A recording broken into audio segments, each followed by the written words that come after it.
So Pritam వచ్చేసి సమంత యొక్క makeup man and dressing man అనమాట. సో మొత్తానికైతే ప్రీతం వల్లనే సమంతకి, నాగ చైతన్యకి విడాకులు అయింది అనడానికైతే ఎట్లాంటి సందేహం అయితే లేదు. ఎందుకంటే ప్రీతంకి సమంతకి లింక్ పెట్టుకుంటూ ఎఫెక్షనల్ అఫైర్స్ ఉన్నాయని చెప్పేసి ప్రొజెక్ట్ చేయాలని చాలా ట్రై చేశారనమాట బ్యాక్ ఎండ్ నుంచి.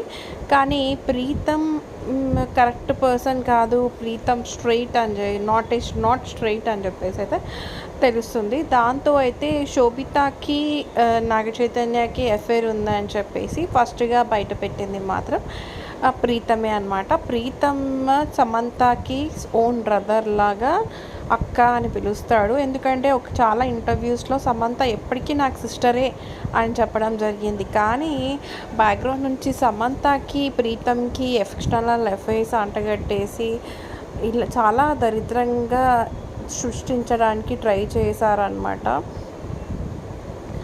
సో ఏదేమైనా ఇప్పుడైతే ప్రీతం ఎవరో కాదు, సమంతకి కళ్ళు తెరిపించి నాగ చైతన్య, శోభిత యొక్క నిజ స్వరూపం తెలియజేసిన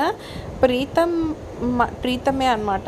సో ఈ విధంగా ప్రీతం చెప్పడం వల్లనే శామ్కి తెలిసింది వీళ్ళిద్దరి మధ్యలో జరుగుతుందని. ఆ తర్వాత శామ్ ఇదంతా వర్క్ అవ్వదు అని తెలిసాకే తనైతే మూవ్ ఆన్ అయిపోయిందనమాట.